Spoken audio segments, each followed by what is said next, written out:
무슨 일이 있었는지 아세요? 전 세계적으로 큰 이슈가 있었잖아요. 자, 시리아가 어떻게 됐죠? 제가 가끔씩 이렇게 좀 세계적인 이슈나 아니면 우리나라에 있는 일반적인 상식적인 이슈에 대해서 좀 설명을 해주는 게 좀 좋을 것 같아요. 좀 정보가 갇혀 있는지 잘 모르는 것들이 있어서. 자, 무슨 일이 있었죠? 정확하게 미국이 시리아라는 나라에다가 뭘 했어요? 어택했어요. 어택. 공격을 했습니다. 어떻게 공격을 했죠? 미사일을 쐈어요. 미사일. 몇 발 쐈는지 아세요? 120발 쐈어요. 120발을 쐈고. 자, 그렇다면은 미국이 시리아를 왜 공격을 했을까요? 네, 화학무기를 사용한 게 일단 근본적인 이유고, 그 안에 무슨 일이 있었는지 혹시 아세요?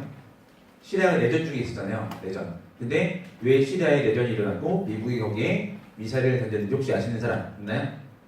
자, 간단하게 설명을 드리면은 좀 이렇게 알고 있는 게 그래도 여러분들 이제 나가서 대화할 때 좀 유익하겠죠? 친구들 만나가지고 드라마 얘기하고 영화 얘기하는 것보다 이런 얘기하는 게 좀 더 유익할 것 같아요.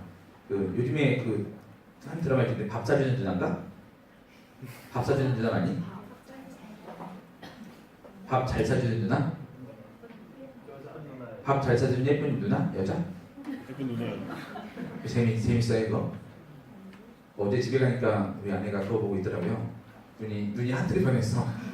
눈이 하트를 변해서 그거 보고 있는데, 그런 거보다 미국이 시리아를 왜 쳤는지, 시리아 안에 무슨 일이 있었는지 이걸 아는 게 훨씬 더 중요해요.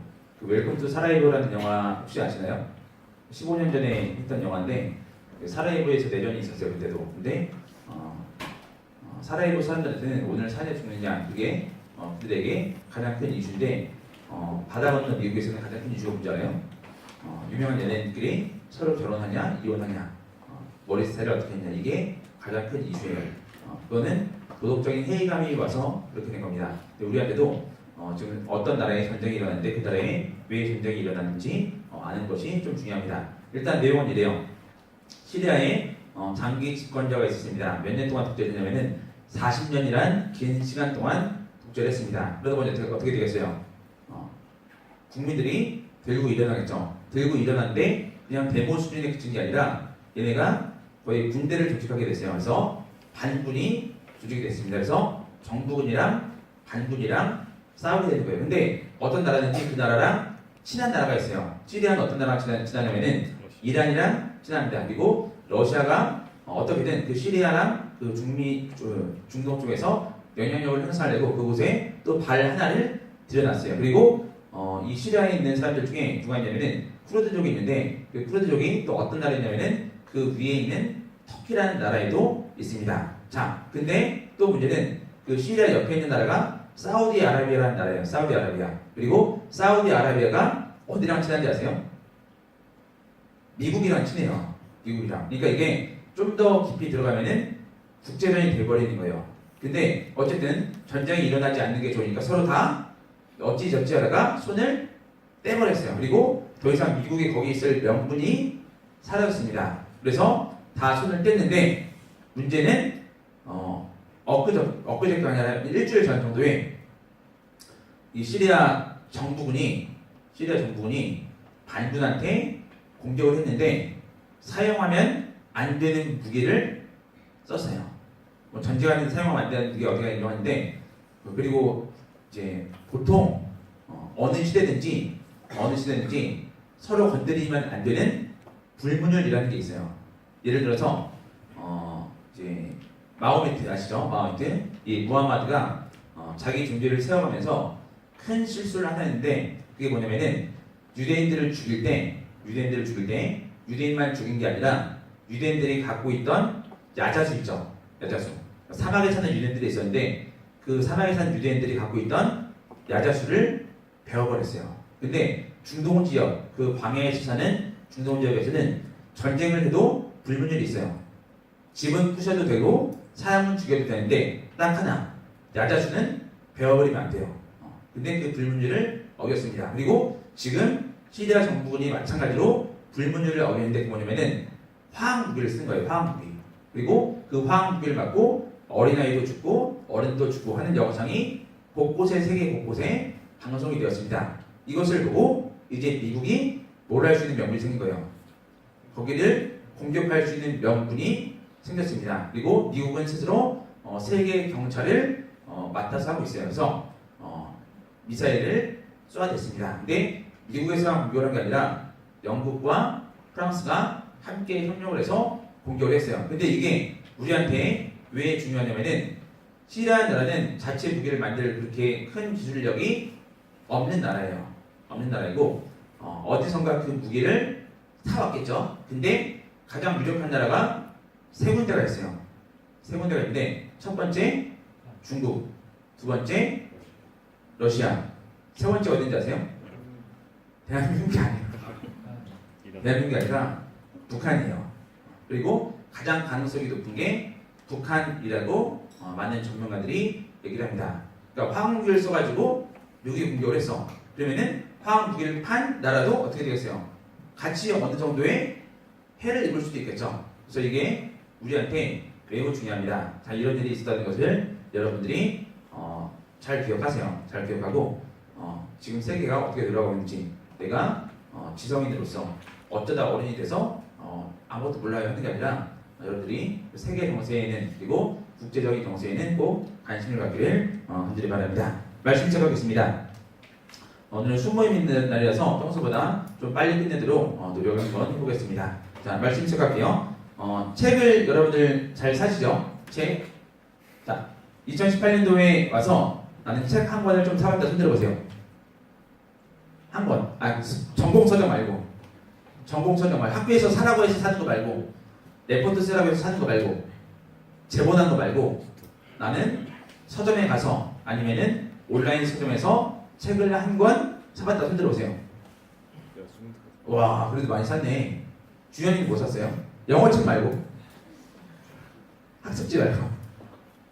간호사 관련된 책 사서 읽어봤어요. 이야, 간호사 관련된 서적. 네.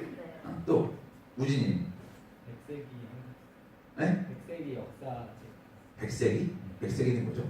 그냥 제목이 백시경 역사 백세기면은 지금이 21세기잖아. 그러면은 성이 만년? 말이 백세기인데 그냥 저는 그걸 써는 판타지예요? 아니 또 이쪽에서 또 누가 명 있었던 것 같은데 책 산 사람 우리 책 한 권 샀다. 아까 그 손 들었잖아. 아무도 안 들었니? 여기 하면 은생이 약간 손 들었죠? 어떤 거 샀어요? 손자병법. 손자병법. 전쟁하러 가니? 책을 살 때 사는 기준이 있죠. 책을 살 때 어떤 기준으로 사나요? 일단 여기는 책을 안 사봤으니까 잘 모를 거고 10년 새 책을 한 권 사봤다. 10년 새. 승찬이 책을 살 때 어떤 기준으로 사요? 선생님이 사라는 거 말고 호기심으로. 어떤 호기심이요? 그냥 그 사람이 되는 야, 그 사람에 대한 호기심으로 책을 산 사람은 책을 진짜 좋아하는 사람이에요. 그렇죠? 일단 그 사람은 책을 진짜 좋아하는 사람이에요. 자, 이쪽에서 책을 살 때 어떤 마음으로 책을 사나요? 관심 있는 분야에 대해서 책을 사죠. 근데 이런 경우도 있어요. 책을 살 때 영어책이든 소설책이든 여행에 관한 책이든 책 표지나 책 안에 있는 그림이 이쁠 때 사는 경우가 있어요. 이게 제일 바보 같은 거예요. 책은 디자인 보고 사는 게 아니에요. 책은 디자인 보고 사는 게 아니라 첫 번째, 책을 살 때는 저자를 보고 사야 돼요. 저자를 보고 산다는 거는 그만큼 증명이 된다는 거예요. 그래서 지금 성찬이가 사람에 대해서 궁금해할 때 산다고 했는데 엄청난 거예요. 이거는 저자에 대해서 사고 또 유명한 사람이 추천할 때 그 책을 사고 하는 게 가장 좋습니다. 한 가지 더 예를 들어 봅시다. 컴퓨터, 노트북 다 하나씩 있으시죠? 노트북 있다 손 들어보세요. 많이 있죠? 노트북을 살 때 어떤 기준으로 사세요? 품질, 또 어디에 사용할 건지. 어떻게 사용할 건지, 또 가격. 지금 가격이 제일 중요하죠. 사실은 가격이 제일 중요하죠. 자, 똑같이 100만 원이 있다. 그러면은 어떤 기준으로 사나요? 성능 좋은 거 누구예요? 자, 성능 좋으면 무거워요. 아니 무거워도 괜찮아요. 야. 그러면은 컴퓨터를 진짜 잘 쓰는 사람이에요. 옛날에 저희 누님이 내가 노트북을 샀는데 참견을 하시더라고. 어떤 걸로 참견을 했냐면은 내가 사온 삼성 노트북이 안 이쁘대요. 내가 사온 삼성 노트북이 안 이쁘대요. 그러니까 내 노트북인데 왜 관심을 갖나 했더니 로망이 하나 있었어요. 그러니까 옛날이야 10몇 년 전인데 로망이 있었는데 자기도 노트북을 가지고 카페에 가서 싸이월드를 하면서 커피를 마셔보고 싶었던 거야. 그러니까 노트북이 어때야 돼? 이뻐야 돼. 근데 내가 갖고 있던 그 삼성 노트북은 그냥 까만색 네모난 거 투박한 거 있죠. 그거였어요. 근데 노트북을 살 때 성능이 더 중요하고 가격이 중요하지 외관은 사실 그렇게 중요하지 않아요. 그러니까 똑같은 외관에 사양이 다른 경우들이 매우 많이 있습니다. 매우 많이 있어요. 근데 사람들은 책을 살 때도 표지 보고 사는 경우가 많이 있어요. 그리고 표지 밖에 있는 그 한 줄짜리 요약하는 거 있죠. 그거를 보고 사는 경우들도 많이 있습니다. 컴퓨터를 살 때도 노트북을 살 때도 외적인 것을 보고 사는 경우들이 많이 있습니다. 근데 그렇게 사는 것보다 책의 진짜 내용이 뭔지 알고 사거나 추천하는 사람이 누군지 알고 사거나 그리고 이 노트북의 사양이 어떤 것인지 어떤 용도의 이 가격이 합리적인지 확인하고 사는 것이 가장 좋습니다. 근데 겉모습만 보고 샀을 때 나중에 후회하는 경우들이 많이 있습니다. 우리 시장 생활에 있어서도 똑같아요. 우리 시장이 껍데기인 경우들이 종종 있습니다. 예를 들어서 진짜 내 마음은 하나님을 찾아가고 있지 않아요. 근데 겉모습으로는 박수치면서 그리고 손 들면서 남에게 보이기 위해서 찾아가는 경우들이 종종 있습니다. 그리고 분명히 성경을 읽다 보면은 믿기지 않는 구절들이 있습니다. 이해가 가지 않는 구절들이 있습니다. 근데 어떻게든 믿는 표현을 하려고 합니다. 그래서 이해가 가지 않아도 그냥 일단 아멘이라고 화답을 합니다. 근데 이 아멘이라고 화답하는 것은 네, 그것을 나도 동의합니다. 나도 그렇게 살겠습니다. 이런 표시입니다. 그러니까 진짜 아멘 하는 사람은 그 말씀을 믿는 사람은 아멘을 하고 삶 속에 나아가서 그 말씀대로 살아갑니다. 근데 그렇게 하지 않는 경우에는 그 말씀을 지키지 않고 그리고 외적으로만 표현하는 경우들이 많이 있습니다. 한 걸음 더 들어가서 오늘 예수님을 배척한 이 나사렛 사람들에 대해서 말씀을 하려고 하는데 이 나사렛 사람이라고 해서 그리스도에 대한 소망이 없던 게 아니에요. 그리스도에 대한 소망이 없던 게 아닙니다. 근데 자기들이 생각하고 있는 그리스도의 이미지랑 그리고 진짜 자기들에게 온 그리스도의 이미지랑 같은 거에 다른 거예요? 다른 거예요. 그래서 그것을 받아들이지 않았습니다. 그냥 이들이 생각하는 그리스도의 모습은 좀 더 세련되고 좀 더 고급스러워 보이는 그런 이미지를 아마도 바랬던 것 같습니다. 근데 우리 또한 그런 것 같습니다. 예수님이 잘생겼을까요? 못생겼을까요? 잘생겼다. 손 들어보세요. 상상하기. 잘생겼다. 못생겼다. 못생겼다. 잘생겼는지 못생겼는지 일단 몰라요. 그렇죠? 근데 예수님을 그린 영화들 보면은 아니면 예수님을 그린 애니메이션 보면은 예수님은 거의 다 어떻게 나와요? 잘생기게 나와요. 머리 스타일도 괜찮고 얼굴도 괜찮습니다. 배가 나오지도 않았습니다. 다 좋게 나와요. 그러니까 그렇게 하는 이유가 있어요. 뭔지 아세요? 우리가 바라는 예수님의 외적인 모습이 그런 거라는 거예요. 근데 예수님의 그런 외적인 모습은 중요하지 않아요? 중요하지 않습니다. 진짜 중요한 것은 예수님께서 이 땅에 왜 오셨는가 그것을 아는 것이 가장 중요합니다. 근데 나사렛 사람들은 그것에 대해서 생각하지 않았습니다. 그냥 자기들이 보기에 좋은 이미지의 예수님만 상상을 했습니다. 자, 나사렛이라는 동네가 옛날에 어떤 동네라고 했죠? 부유한 기준으로 못 사는 동네라고 했죠. 못 사는 동네. 그러니까 나사렛 사람들도 자기들이 못 사는 걸 알아요. 못 사는 걸 알아요. 그리고 예수라는 이 사람도 못 살았던 거를 알아요, 몰라요? 알아요. 근데 갑자기 나타나서 메시아처럼 행세를 하는 거예요. 그러니까 이들이 생각했던 메시아의 모습은 뭐예요? 좀 더 세련되고 좋은 옷을 입고 멋있게 말을 하고 그리고 잘생기고 아마도 이런 모습을 상상했었을 겁니다. 근데 자기들과 함께 이 동네에서 살아왔던 그리고 이 예수라는 사람이 자라왔던 모습을 다 본 나사렛 사람들은 예수님이 오자 그 예수님을 받아들이기가 싫었던 거예요. 자, 먼저 16절에 보니까 이렇게 나옵니다. 예수께서 그 자라나신 곳 나사렛에 이르사 안식일에 늘 하시던 대로 회당에 들어가사 성경을 읽으려고 서심해라고 나왔습니다. 자, 4장에서 무슨 장면이 있냐면은 예수님께서 성령에 이끌려 광야에 가서 시험받는 장면이 나옵니다. 그리고 거기서 시험이 끝나고 나서 가장 먼저 한 게 어딘지 아세요? 갈릴리로 왔어요. 갈릴리 회당에서 가르치시고 또 이제 순서대로 가다가 자기가 자란 나사렛까지 갔습니다. 가서 안식일에 어디 갔다고? 회당에 간 거예요. 회당. 복습 한번 하면은 회당이 어떤 곳이라고 했죠? 유대 성인들, 유대인 성인 남자들은 10명만 모이면은 회당이라는 예배드리는 장소를 만듭니다. 여기서 뭘 하냐면은 쉴 때 그냥 아무데나 모여서 말씀을 나눕니다. 서로 토론을 합니다. 그러니까 우리 식으로 치면은 지금 많이 없는데 마을 회관 같은데요. 마을 회관 같은 것이고 동네가 큰 지역은 이 회관이 크겠죠. 그리고 동네가 큰 지역은 이 회당장의 영향력이 매우 컸을 것입니다. 자, 근데 나사렛이라는 곳에 가서도 사람들이 가장 잘 모이는 회당이라는 곳에 가서 때마침 그때가 안식일이었기 때문에 사람들이 더 많이 모였겠죠. 많이 모인 곳에 가서 하나님의 말씀을 전합니다. 자, 어떤 말씀을 전했냐면은 이사야가 쓴 책을 펴서 이사야 성경책을 읽었습니다. 자, 그게 18절 19절에 나왔는데 우리 18절 19절 말씀 같이 읽어볼게요. 시작. 주의 성령이 내게 임하셨으니 이는 가난한 자에게 복음을 전하게 하시려고 내게 기름을 부으시고 나를 보내사 포로된 자에게 자유를 눈먼 자에게 다시 보게 함을 전파하며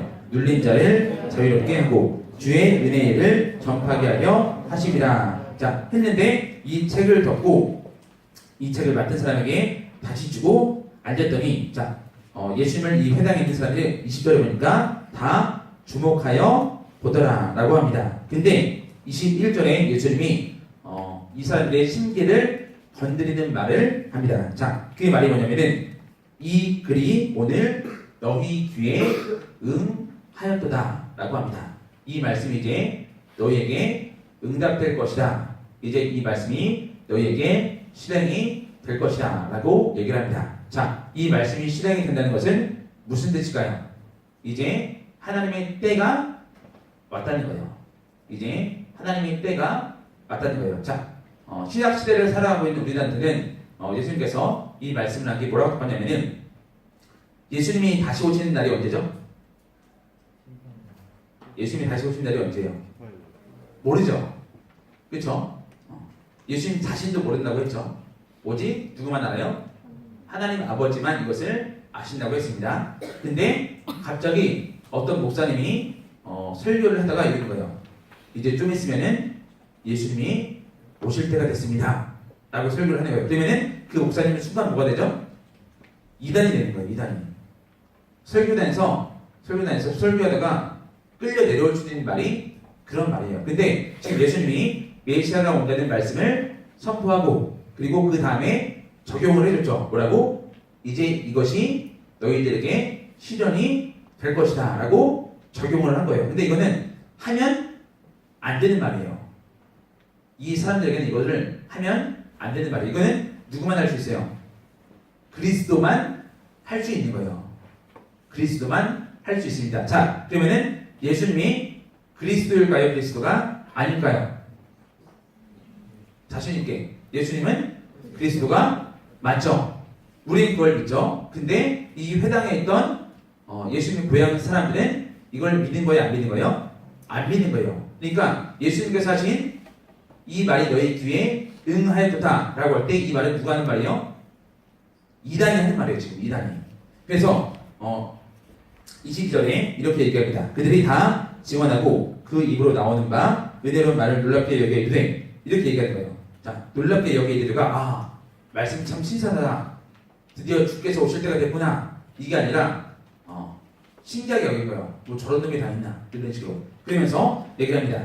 이 사람이 요셉의 아들이 아니냐라고 얘기를 합니다. 그러니까 지금 예수님이 자라온 과정을 다 본 사람들이 지금 너는 그런 말을 할 자격이 없는 사람이다. 이렇게 얘기를 합니다. 그리고 그 안에는 뭐가 들어있다고? 너는 그리스도가 아니다. 이 말이 포함이 되어 있는 거예요. 자, 그래서 예수님이 이 말을 듣고 23절부터 자, 27절까지 이렇게 얘기합니다. 자, 너희가 24절만 먼저 읽어드릴게요. 선지자가 고향에서는 환영을 받는 자가 있다 없다? 없느니라 라고 선포를 하십니다. 그러면서 두 가지의 사례를 들어드리는데 첫 번째는 엘리야의 사례를 들어드리고 두 번째는 엘리사 선지자의 사례를 들어드립니다. 자, 엘리야 때 3년 6개월 동안 비가 왔어요, 안 왔어요? 3년 6개월 동안 비가 오지 않았습니다. 그때 많은 사람들이 죽어가죠. 그리고 사렙다에 살고 있는 과부 한 명이 있는데 이 사람 더 이상 먹을 것이 없자 어떻게 했냐면은 마지막으로 남은 밀가루랑 마지막 남은 그 기름을 가지고 반죽해서 음식을 해먹고 죽으려고 결심을 하고 있었습니다. 근데 그때 엘리야가 이 집에 가서 그것을 가지고 먼저 나를 위해서 음식을 만들어 와라 라고 해서 그것을 엘리야가 먼저 먹었어요. 그리고 그 뒤에 이 집에 기름과 그리고 밀가루가 끊이지 않는 역사가 일어났습니다. 근데 이 여자가 유대인이 아니라 누구예요? 이방인인 거예요. 유대인이 아니라 이방인인 거예요. 그러니까 유대인들은 이런 엘리야를 두고 어떻게 했어요?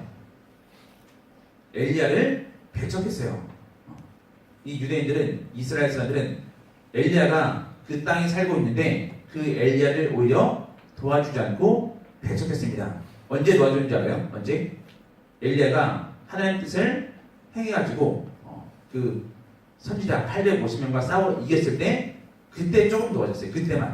그때만 조금 도와줬어요. 그리고 그 뒤에도 도와주지 않았습니다. 참 안타깝죠? 한 가지 예를 더 들어드립니다. 엘리야의 제자 중에 가장 뛰어난 제자가 누굴까요? 엘리사라는 사람이에요. 엘리사. 근데 엘리사의 때 또 어떤 일이 있었냐면은 이 당시에 가장 큰 질병이 어떤 병이라고요? 나병이에요. 나병이고 나병은 영적인 질병이라고 했죠. 영적인 질병. 근데 그 당시에 수많은 나병 환자가 있었는데 아무도 고침받지 못했습니다. 누구만 고침받았어요? 수레 사람 나아만이라는 장군 한 명만 고침받았습니다. 근데 이 사람들 누구예요? 이방인이에요. 이방인. 그러니까 이 당시에 하나님의 뜻에 하나님의 은혜 가운데 함께했던 그 몇 명 사례를 꼽으니까 누구예요? 다 이방인들이라는 거예요. 그 예를 들어드립니다. 너희들도 내가 자라온 과정을 다 보았을 텐데 왜 너희들은 나에 대해서 믿지 않고 뭐라는 거예요? 내가 주는 은혜를 받지 않으려 하느냐라고 얘기를 합니다. 자, 다시 18절에 보니까 자, 메시아가 올 때 어떤 일이 임해요? 주의 성령이 내게 임하였으니 가난한 자에게 복음이 전하게 하시려고 하죠. 나사렛이 어떤 동네라고요? 가난한 동네예요. 그렇죠? 그리고 내게 기름을 부으시고 기름을 부었다는 것은 이제 메시아로 인정한다는 그런 뜻입니다. 그래서 보내서 포로된 자에게 뭘 줘요? 자유를 줍니다. 이 당시에 어떤 통치 아래에 있었죠? 로마 제국의 통치 아래에 있었습니다. 이들에게 자유를 주고 자, 또 눈먼 자에게 뭘 줘요? 다시 보게 합니다. 곧 눈을 뜨게 합니다. 자, 성경 안에서 눈을 떴다는 표현이 예수님께서 한 곳 외에는 하나도 없다고 좀 전에 얘기했죠. 그렇죠? 눈을 뜬다. 그거는 단지 눈을 뜬다는 게 아니라 어떤 표현이 있다고? 영적인 눈을 뜨는 거예요. 그래서 진리가 무엇인지 알게 합니다. 그리고 눌린 자를 자유롭게 합니다. 그러면서 19절 말씀은 다시 한번 읽어보겠습니다. 시작. 주의 은혜의 해를 전파하게 하려 하십니다. 이제 뭐가 시작이 되는 거예요? 하나님의 역사가 시작이 되는 거예요. 그리스도의 사역이 시작이 됩니다. 근데 이거를 누가 안 받아들여요?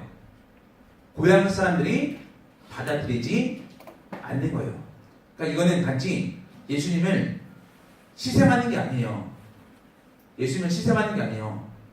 예수님 이때는 시샘할 만한 그런 역할도 별로 못했어요. 시샘하는 게 아니라 그리스도로 인정하지 않는 거예요. 왜? 아까 얘기했던 것처럼 예수님의 모습이 자라온 환경이 내가 원하던 내가 알고 있던 외적인 환상과 다르기 때문에 예수님을 그리스도로 인정하지 않습니다. 자, 근데 예수님의 이 말을 듣고 28절에 보니까 이 사람들이 진짜 안타깝게 반응을 합니다. 우리 28절 말씀 읽어봅시다. 시작. 회당에 있는 자들이 이것을 듣고 다 크게 화가 나서 다 크게 화가 났습니다. 근데 이 화가 마음속으로만 난 게 아니에요. 마음속으로만 화가 난 게 아니라 이 화난 것을 격하게 표현을 합니다. 매우 격하게 표현을 하는데 오늘 본문 29절입니다. 자, 우리 29절 같이 읽어봅시다. 시작. 일어나 동네 밖으로 쫓아내어 그 동네가 건설된 산 낭떠러지까지 끌고 가서 밀쳐 떨어뜨리고자 하되. 자, 예수님을 어떻게 하려는 거예요? 죽이려는 거예요. 예수님을 죽이려는 거예요. 그러니까 재판도 하지 않고 예수님을 죽이려는 거예요. 재판이라고 하려고 하면은 그나마 양심적이죠. 도덕적이고 신앙적이고. 근데 재판도 하지 않고 예수님을 직절 심판하려고 합니다. 그리고 그 죽이는 것도 어떻게 죽여요? 낭떠러지 가서 떨어뜨려 머리가 깨져서 죽여야 하는 거예요. 그렇잖아. 이스라엘 사람들의 율법상 사람을 죽이려면 어떻게 죽여야 돼요? 말씀에 그릇된 일을 했는지 안 했는지 살펴보고, 그리고 사형에 해당되는 죄를 지었으면 공개적으로 그 사람을 돌 던져서 죽여야 되는 게 이스라엘 법대로 죽이는 거예요. 근데 그런 재판도 하지 않았죠. 그리고 말씀대로 정당한 법으로 집행하려고 하지도 않았습니다. 그냥 자기 마음에 들지 않는다고 사람들이 예수님을 낭떠러지에 끌고 와서 죽이려고 합니다. 물론 그들이 죽이려고 한다고 해도 예수님은 죽지 않으십니다. 왜? 예수님의 죽음은 누가 선택할 때만 죽을 수 있는 거예요?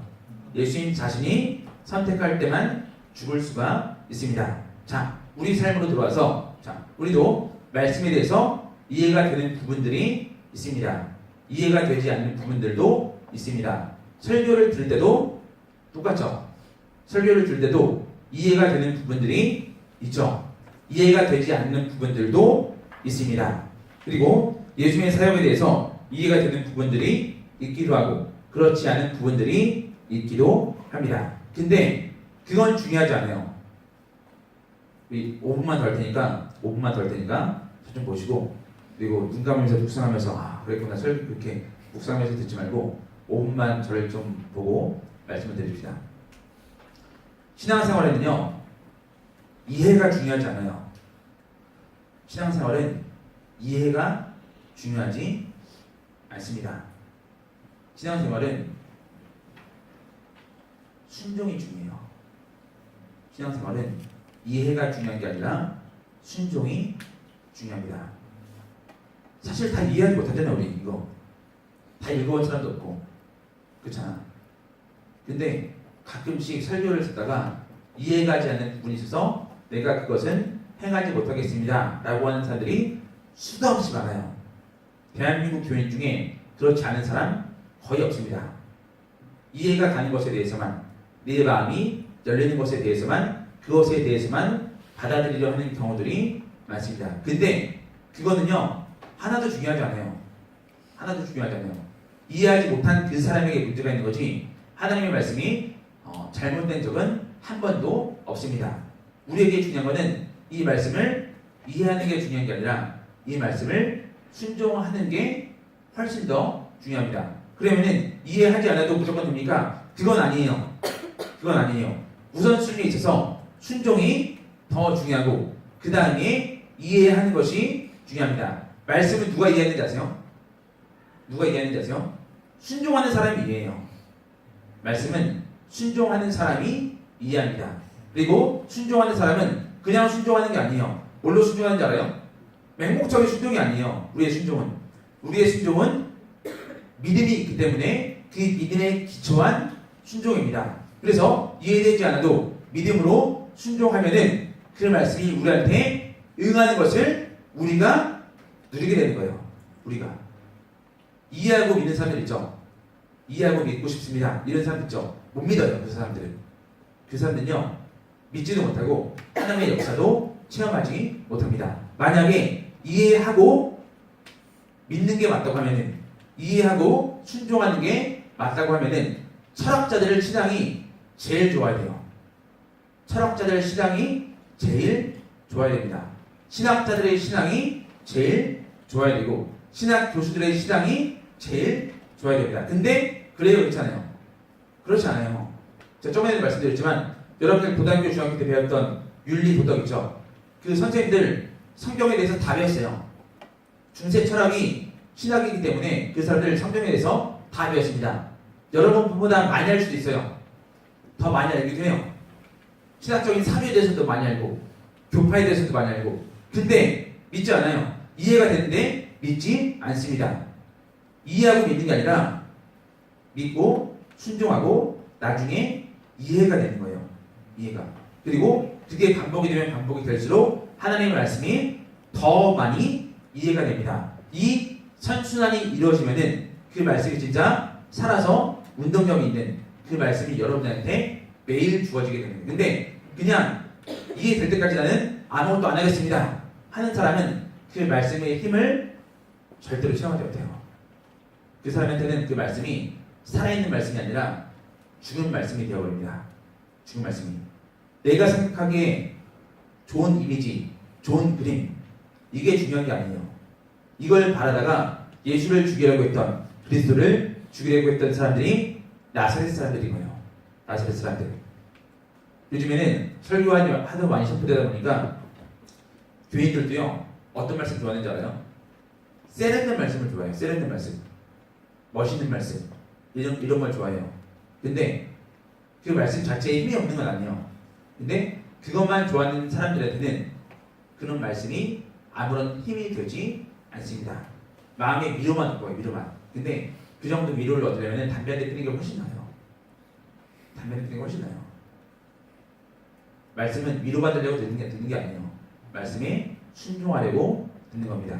이 순서를 꼭 기억하는 우리 청년부 되기를 간절히 축원합니다. 이 찬양팀 준비해 주시고 이 찬양 한 곡하고 기도하도록 하겠습니다. 우리 찬양은 많은 일을 말하고 찬양하도록 하겠습니다. 다시 복음 앞에.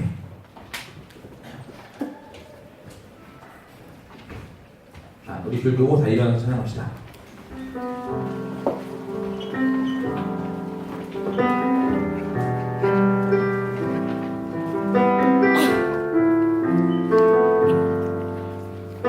많은 일을 말하고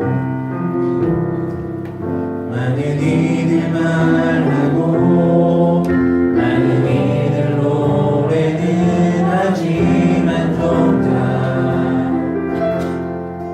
하지 않는 길 두려운